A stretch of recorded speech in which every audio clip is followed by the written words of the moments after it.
I know I'm doing everything right, and my weight isn't moving. I'm watching all the videos, I'm buying all the right food, I'm making the right keto snacks, I'm exercising, I don't know what I'm doing wrong, and I'm not losing weight. It's driving me up the wall. Help me. Does that sound familiar? I get that all the time. Today we're going to talk about why that's happening to you. Hello, Wellness Warriors. Welcome to Mind-Blowing Health and Wellness with Violet. The reason that I make these videos is because I want you to understand that when your mental health and physical health come together correctly, you have that overall sense of well-being. If this is something that you're working on, subscribe because I make videos like this every week. In order to lose weight, there's some very basic information that you need to have about how the body works. That creates the good foundation upon which you can build the best quality body. When we're overweight, we're hurting emotionally. Possibly because we've gotten news about metabolic health things that are happening. Possibly because we're ashamed and we don't like the way that we look, but we're hurting emotionally. And that hurt causes us to become frantic and desperate to change the way that we look. And once we're in this frame of mind, a lot of the time we're willing to try anything to lose the weight, which means we're willing to try radical diets that are absolutely not sustainable to get to a lighter weight. Now, in fact, if you want to lose weight and keep it off, you have to ask the right question. The same way that if you were trying to regulate your finances, you'd have to start with the very basic knowledge of what is my budget? So how much money is coming in and where is it going? So if in that conversation about the person's budget, you start asking them some basic questions like, well, first of all, what's your income for the month? And they don't know. Or if you start asking the person, well, what's your expected grocery expenditure or even your expected fund, your fund, like how much is it? And they're like, well, I don't know. At that point, the question becomes, well, are you actually trying to create a budget that will get you out of the financial situation that you're in? We see this in people who are trying to lose weight. So if we talk about the keto lifestyle for a moment, there's an investment in learning about keto, so some videos are watched. There's investment in finding recipes, so again, some videos are watched, some books are bought. There's an investment maybe even in learning how to cook some different things. But the basics of what is it that your body is doing that causes you to gain weight isn't understood.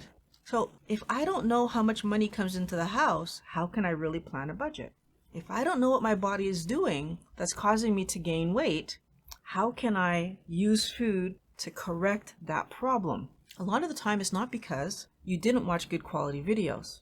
Often it's because you're frantic and you're scared, and all you're really listening for is tell me what to do, rather than trying to understand what's the actual problem that we're trying to fix. Because telling me what to eat right now to lose weight right now doesn't help me to understand why eating this helps my weight to come down versus eating that. I'll take this a step further. If you calorie restrict, which is calories in, calorie out model, you will actually lose weight. In about 6 months, it will stop working. But for that first 6 months, you will actually lose weight. It will be very difficult.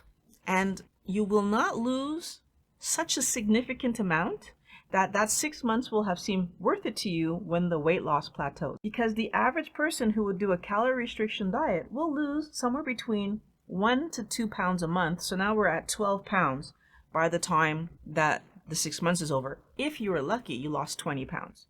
So let's even bump it up to 20 pounds.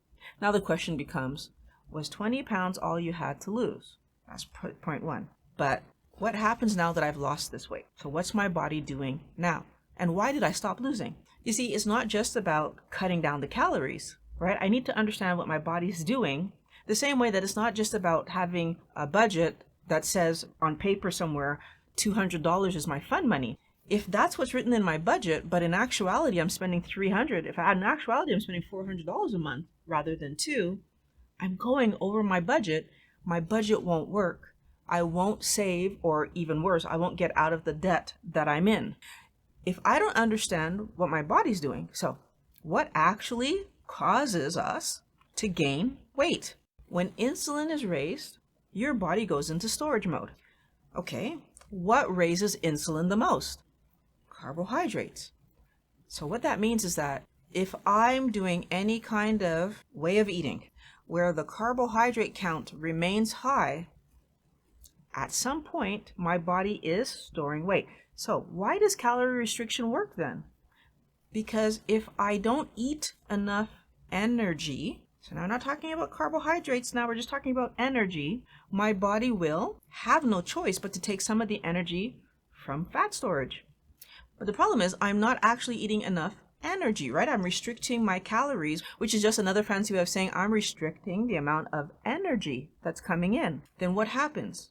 Well, my body, because it loves homeostasis, will eventually react to that and recalibrate to reset homeostasis. Well, what's homeostasis?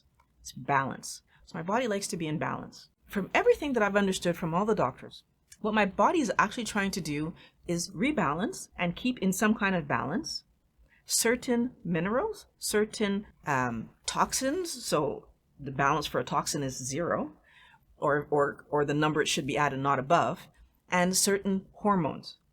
When I overeat carbohydrates, overeat them, they become a toxin. My body's going to try to balance that. When I overeat carbohydrates, insulin rises, which means the other hormones are now out of sync with insulin because, right, there's supposed to be a balance between insulin and the other hormones, and now insulin is high, which means compared to the others, insulin is high, they are low. And my body will try to balance minerals. So basically whatever I'm eating, right? So everything needs to be in balance. High carbohydrates mean something to the body. Back in the day, people eating high carbohydrates meant there was no meat. So we're eating carbohydrates. Probably means it's summer.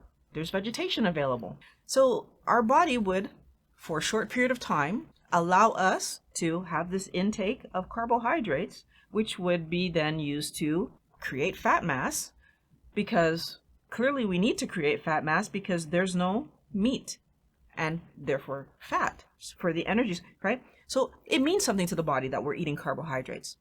But the other side of the coin is that back in the day, we would have eaten carbohydrates because there was no meat to eat. Not when there was an abundance of meat, be eating carbohydrates because first and foremost, we would be trying to build in fuel. So our body takes this information that's coming in, high carb, and does something logical with it. Put it away as fat, because clearly there must not be any real food available. What if we're doing this all the time? Well, we are keeping, like I said earlier, our hormones out of balance. We are keeping the toxin, because carbohydrates are toxic in high amounts, coming in. So the benefit now of shuttling it into storage is being lost because now we've got way too much energy on our body. What's really hard for people to understand is that when I have a lot of storage, so energy on my body, I can still feel hungry. It's hard for people to understand that. But again, it's because our hormones become out of sync with each other.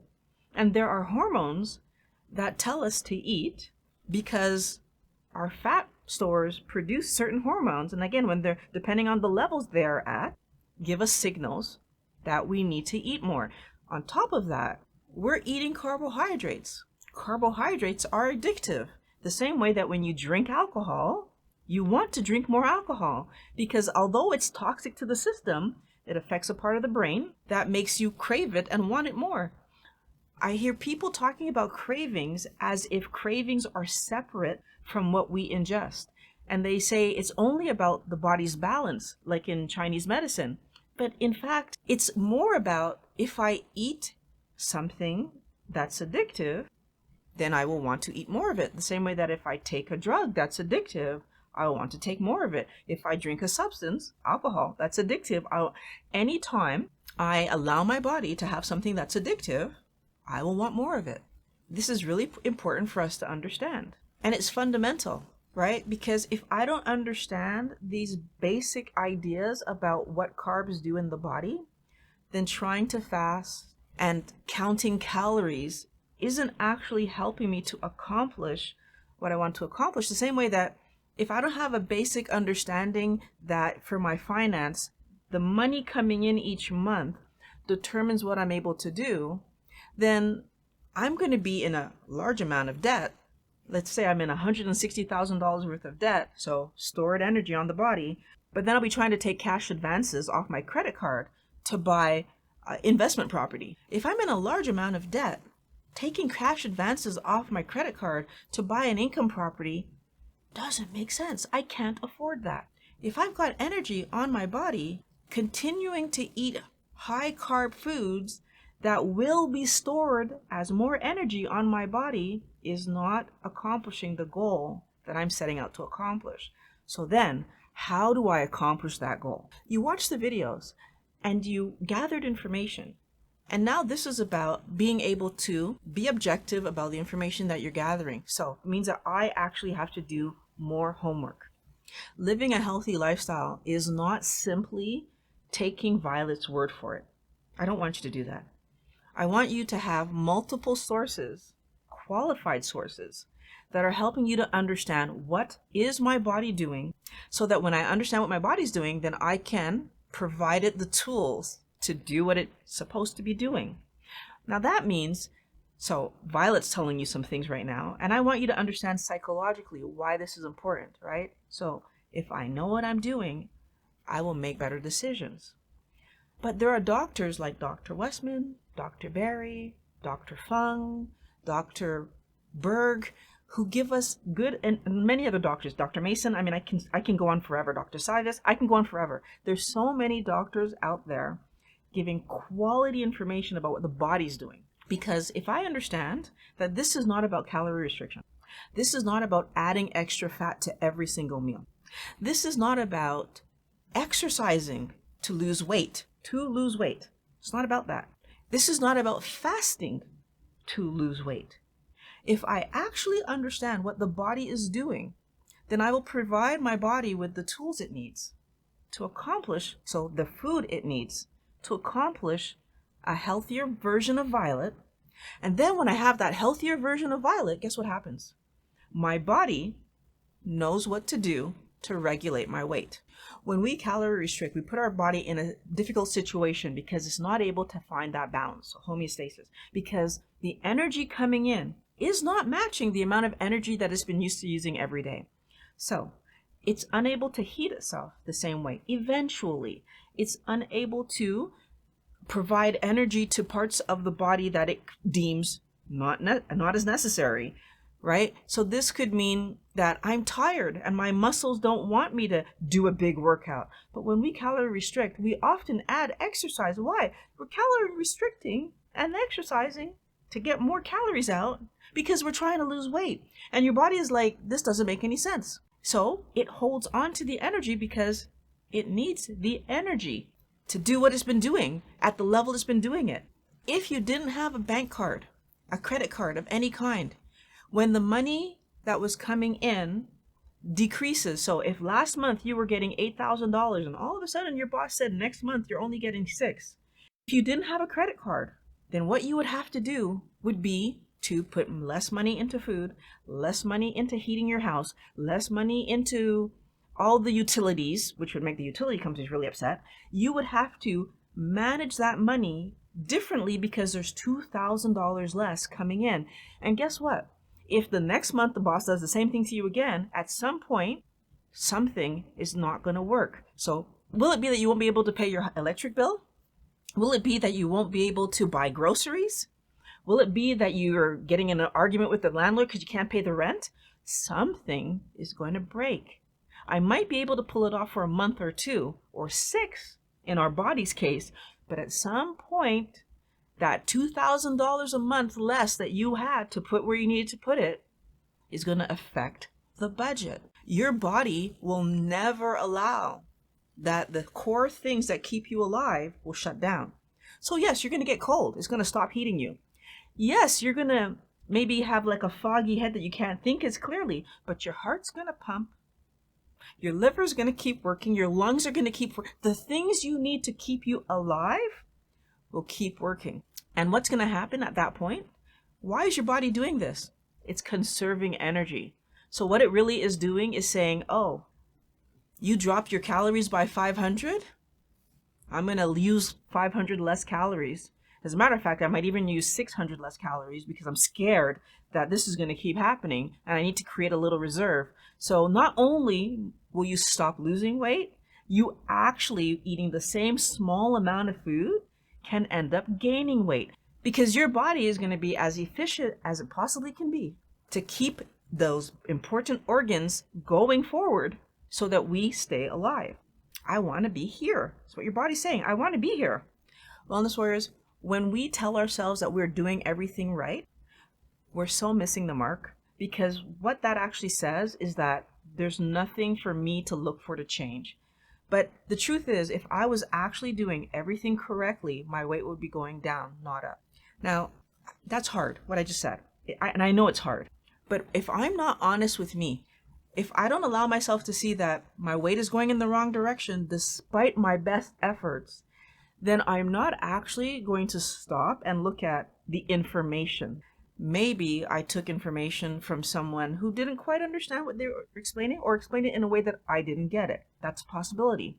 If I'm still eating more than 20 grams of carbs every day, if I'm still eating more than 50, more than 100, if I'm still eating a relatively, and everything's relative, high carb diet, I'm not going to lose weight, because what doctors have figured out is that once you pass 20 grams of carbs in your day, to your body, this is store that away mode, because it's too much to have floating around in your blood causing problems. That's part one. But part two, so important. Am I still calorie restricting? Because if I'm eating low carb, but then I'm also eating low fat, my body is still going to get into that position where there's not enough energy coming in to do what it was used to doing. And because it doesn't have enough energy to do what it's used to doing, guess what happens to Violet? At some point, my body is going to recreate that homeostatic situation. So the energy coming in, it needs to use to do everything, right? It's not going to not have enough energy for my organs. So it's going to rebalance. Violet's going to be cold. Violet's going to be tired. Violet's going to be foggy in the brain. Violet's going to, Violet's going to have issues with. Why? Because there's not enough energy. Now it's low fat, low carb. That doesn't work. Am I pushing myself to fast before I'm ready to fast? Again, my body's going to react to that. Because if I'm pushing myself to fast and actually I'm starving that whole day that I should be fasting because my body's not actually fat adapted and it's just in a state of, oh no, there's no food. As soon as there's a possibility to eat, I will overeat. We need to understand that our body will not allow us to die. And anything that remotely looks like Violet's in trouble, Violet doesn't have enough food, Violet's possibly in a position where she's going to starve to death, it will treat it like you're starving, and it will do everything it can to prolong how long you can live like this until you get back to a state of abundance. The bank would never approve the loan for an income property if you owe $160,000 on your house. They're not going to approve that loan. And especially if you weren't making the mortgage payments, they're not going to approve that loan. Your body is not going to allow fasting to be easy, so it's going to push you for food if you're not fat adapted and already tapping into the extra fat that's on your body. We just need to understand that to be the reality of how this will work, and then do what we can to get into the situation where we are fat adapted. And how do we do that? We do that by doing keto correctly, by eating less than 20 grams of carbs each day, by eating to satiation, by not overly adding fat to our diets, but eating enough fat that we fuel ourselves enough so that our body still needs to take some from us. If I put myself in that ideal story, so I'm not overeating carbs, and I'm not overeating fat, but I'm not undereating fat. That eat to satiation piece of the puzzle is so important. When I eat to satiation, and when I do what I need to do to help my body to tap into the fat stores that I have on board, so I'm doing keto correctly, most wellness warriors fall into the situation where they're doing 2 meals a day, no longer snacking, no longer feeling the need to snack, and most wellness warriors eventually fall into the situation where they're doing 1 meal a day, still with no need to snack, no desire to snack. How is that possible? Our bodies are used to going days without food. Again, back before refrigeration, back before all the innovations that we have today, we used to go days without food. Not hours, days. We can go days without food. I've done it. I fasted for days. I'm not telling you to fast. What I'm saying is we can go days without eating. So if I allow myself to become fat adapted, I will be able at some point to go hours. And then it becomes my decision. How many hours am I allowing myself to go between meals? The benefits of fasting are there. But understand, the benefits of fasting versus fasting to maintain your weight are two different things. I need you guys to decide what you're trying to accomplish. If all you're looking at is weight loss, sometimes it gets really hard to do what's going to be best for your health. That's when we fall into these fad diets, right? But if I'm actually trying to do what's best for my health, sure, I might add fasting to the mix because it's healthier, but I'm not going to force myself to fast when I'm not ready, because that's focused just on weight. When we focus on weight, we try to do all the things all at once when we're not even fat adapted, and that's what messes with people. Keto works because you remove the excess carbohydrates out of your body and your hormones regulate. Homeostasis. That's what your body's working towards. Focus on eating healthy and allow your body to do what it does naturally. It'll function properly and you'll get to your goal. I want to thank you for watching Mind Blowing Health and Wellness with Violet. If you enjoyed this content, subscribe. I make new videos every week. Teespring, Patreon in the description below if you want to contribute to the production of videos. Love making these videos for you guys, and I really can't wait to talk to you again next week.